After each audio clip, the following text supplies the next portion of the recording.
morning. We don't have too many cues from across the globe because a lot of markets, Hong Kong, UK, Germany, Italy, France, Australia, are all shut on account of Easter Monday. But the SGX Nifty is indicating that the start will be mildly in the red.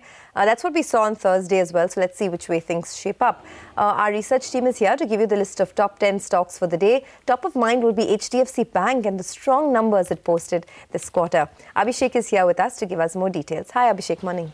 Good morning, Sonia. So we already knew the strong balance sheet growth because of the press release made by the bank earlier in April. However, that has also translated into the strong P&L growth for the bank. The NII, the net interest income growth, is the best in 5 quarters. So that has led to the PAT growth being the best in last 11 quarters. So that in turn has also translated to ROA, that is return on assets, crossing the 2% level, which is a key threshold for any bank for the first time in the history of HDFC Bank. The net interest margin at 4.4% is the highest in last 7 quarters. The credit cost, which is provisions for NPA, is the lowest in last 9 quarters, given the fact that slippages are also on the lower side. So gross NPA, which is the asset quality, has improved to 1.36 versus 1.38 quarter on quarter. Back to you.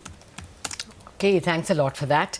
That's, of course, something which Anuj was pointing out is going to probably give about 2% to the Nifty. But RIL may take it away? Well, it could, because the key businesses were all under pressure. Petchem and refining was weak this time. Petchem reported a fall in EBIT for the first time in 8 quarters. The EBIT was down about 3% The refining business has weakened further. So EBIT was down 17% quarter on quarter. Gross refining margins were the lowest since Q3 of FY15. The retail business, though, was strong. I must mention that. The retail EBIT went up almost 14%. Just to put a couple of brokerages on board, Nomura says that the Singapore complex GRMs at $3.2 a barrel was the weakest in recent years. But the only positive is the transfer of the fiber assets to an InvIT. Now Jio will become asset light, so that's positive. UBS says although the results are in line with estimates, it will not drive any earnings revision at all. The demerger of the tower and fiber business is the only positive because a debt of 1 lakh crores has been transferred to the InvIT, which is a positive. They reiterate a buy with a target price of 1,500. Just want to put up a couple of graphs as well, if you can get it on board, of the Petchem EBIT trend and the refining EBIT trend. You'll see that, it's sort of, for Petchem it's not that bad, but the refining EBIT, if you see, it's slowed down significantly over the last few quarters. Okay.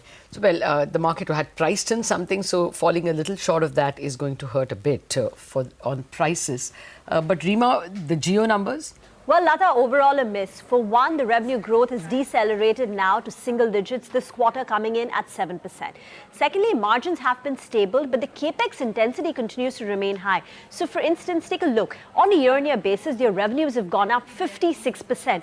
Yet your EBITDA margins have only expanded by 120 basis points. And that's because the network operating cost has gone up by 88%. So, while the EBITDA remains, steady, it's not moving in tandem with the top line growth. Secondly, the subscriber growth has also been muted compared to expectations. It's been coming down. Thirdly, the ARPU has also decelerated by nearly 2.9% on a quarter-on-quarter basis. And as Sonia pointed out, yes, the deleveraging is a positive because they have transferred the tower and fiber business to an SPV, which will then, after which, an InvIT will be formed and units will be issued. It brings down their debt by 1.07 lakh crore. But real value will accrue once they get an external tenant into that business. Okay. Thank you very much for that, Rima, and that's the regular disclaimer that you should know. Now, let's move to Z Entertainment. Mangalam, an interesting interview with Subhash Chandra in the papers. Absolutely, Lata. So, some interesting commentary coming in. Subhash Chandra, for starters, is fairly confident that the deal of the stake sale will happen within the deadline that the company had given of September 30th. In fact, goes so much to say that in the first week of May, a couple of non-binding agreements would be signed. 2 interesting points that stood out. The first one, he says that there are 5 potential suitors. They're coming in from Japan, US, as well as Europe. Now, Japan and US, one would have guessed something like a Sony or Comcast would be there. Europe is an interesting player out there.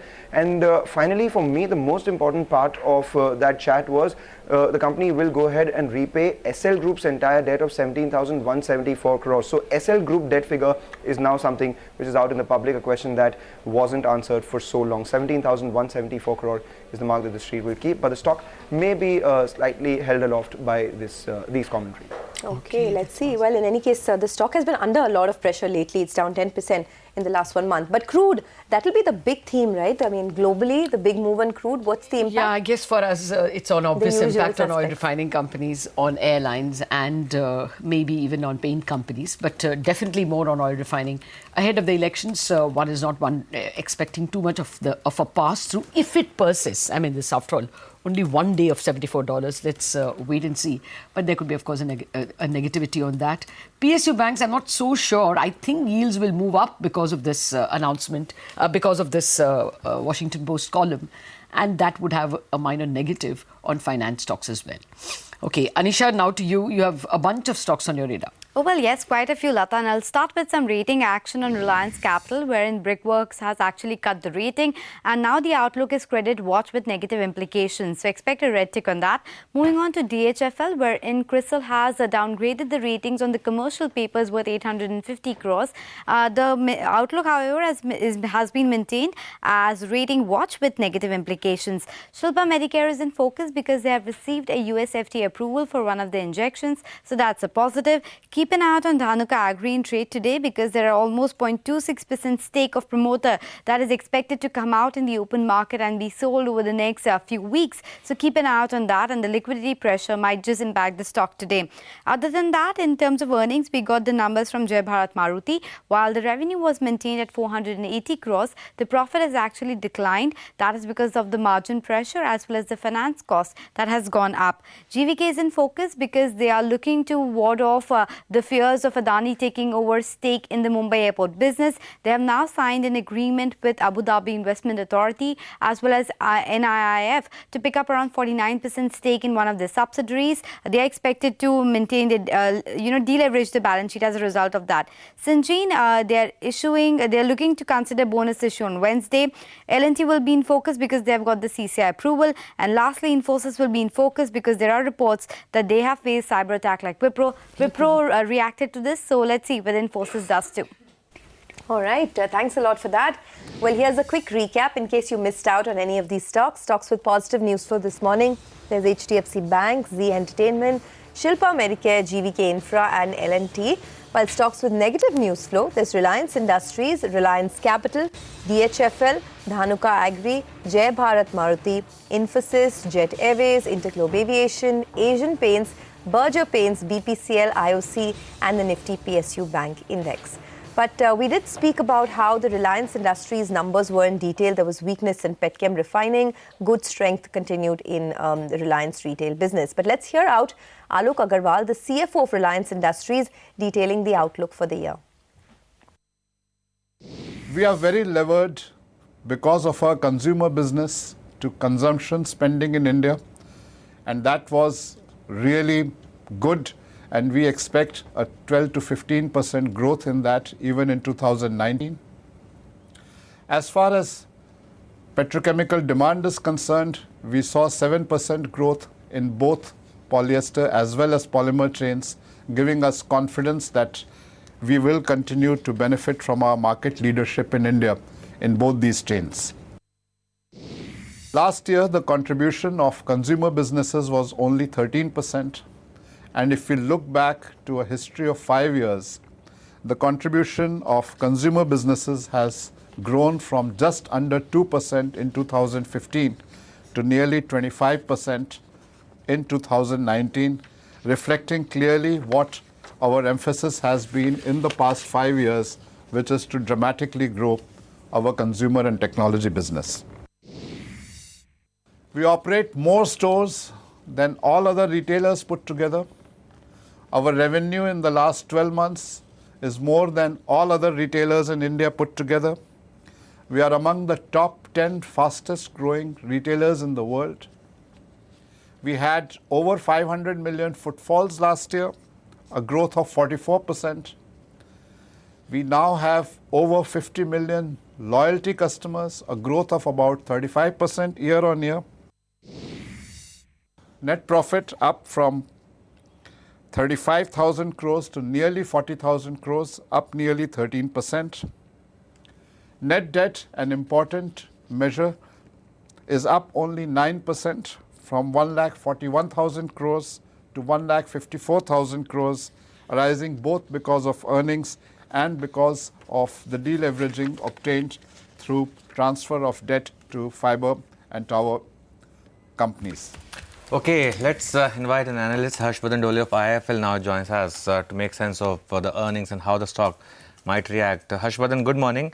Your thoughts? The earnings look slightly weak, operational earnings, but of course there's this deleveraging which is going on. Your thoughts on how the stock will react? Hey, hi. As you rightly said, the earnings were sort of a mixed bag. Well, refining did okay. Petchem was strong. Geo was slightly weakish, but the retail did exceptionally well. But the stock will more react to the outlook as well as the deleveraging initiative that has been planned at Geo, and to reflect the strong performance of retail business and the ongoing deleveraging, we have increased our target price to 1508, implying an upside of almost 10% from the current market price. We are a net buyers at RIL. Okay. Harshvardhan, the issue that some bankers were raising is that the InvIT is already a structure that others have used. I mean, towers and fiber have already been kind of leased out by the other entities or InvITed. Do you think there'll be a lot of demand? Will it be a very lucrative securitization for RIL? Well, our telecom team has taken a view that these assets are fairly strategic. These are important assets, and Reliance will be able to not only monetize them for their own purpose, but also able to sign in, some customers over a period of time. But as of now, visibility of that is should actually emerge over the next couple of quarters as they are able to sign in new tenants.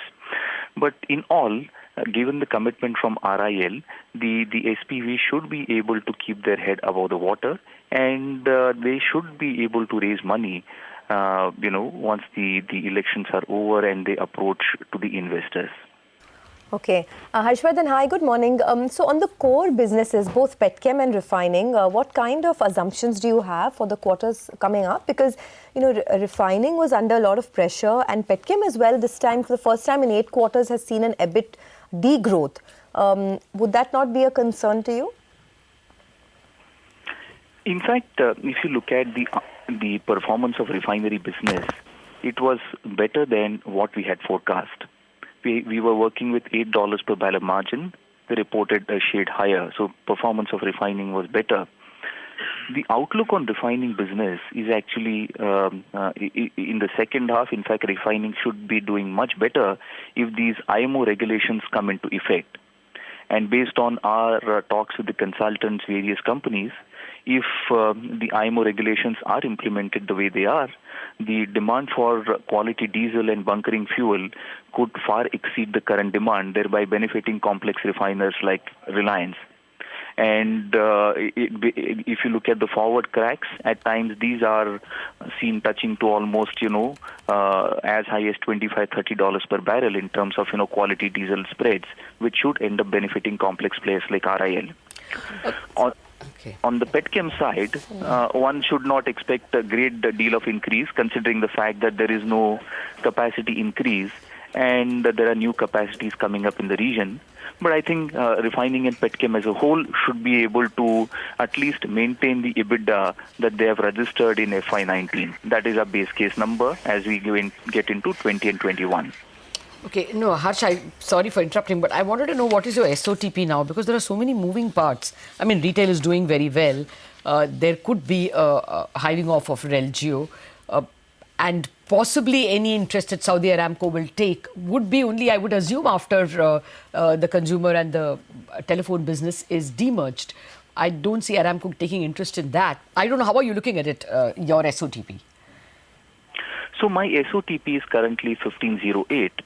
And where we are pegging in Geo's EV at $63 billion, retail we are valuing at $25 billion, and we are giving a 25% holdco discount to the treasury stock which is held by RIL. Now the news flow on the inducting Saudi Aramco as of now is in the media, in the analyst meet as well as the press release, there was no mention of this particular event. So we will take it as and when it comes, rather than speculating as of now. Okay. Okay, all right. Harsh, we'll leave it at that. Thank you so much for joining us and giving us your quick take on the numbers. So they're optimistic on Reliance Industries. They've raised their target price as well. But standard disclaimer, Reliance Industries owns the network and the channel that you're watching.